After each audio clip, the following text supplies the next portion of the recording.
Премиерот Христијан Мицкоски го праша лидерот на СДСМ Филипче, според кои критериуми ја рангира Македонија во држава со авторитарен режим. Во Македонија има слобода како никогаш досега. Наседнуваме на ширење на лажни вести, вели премиерот. И жалам што се создало такво чувство кај господинот Филипче. Не знам што е тоа што го предизвикало тоа чувство.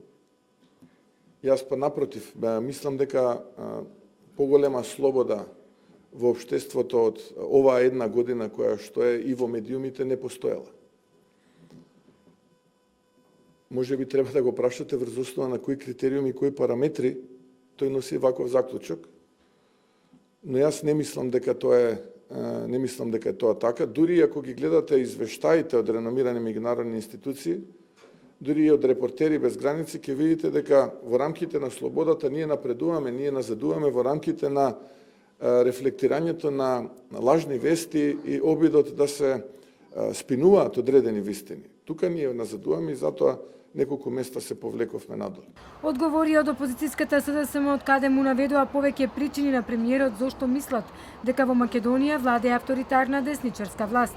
За една година на власт, ВМРО-ДПМН изврши длабока партизација на сите независни институции. Партиски војници се именуваат како директори, советници, управни одбори. Претворајќи ги институциите во продолжена рака на партијата, се стави јавното обвинителство и судството под целосна контрола. Во моментот не се води ни еден случај против актуелни функционери ни за Кочани, ни за сите скандали, како местени тендери во МВР и други министерства. Мицкоски веќе започнува со закани кон новинарите, кога е прашан со незгодно прашање. Се етикетира и напаѓа секој кој ќе го дигне гласот против власта. Последен пример се синдикатите.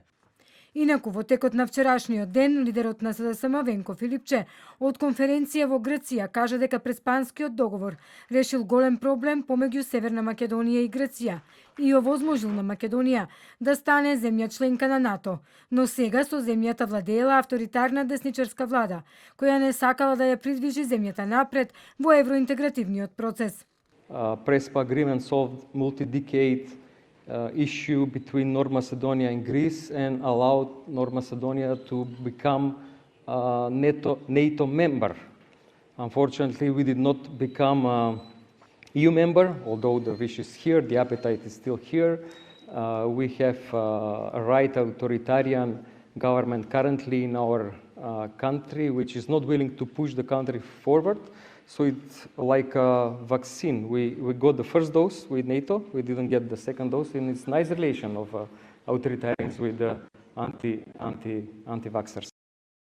Премиерот Мицкоски пак му порача на Филипче дека ваквите изјави не само што се лоша пиар политика за него, туку се сосема погрешни.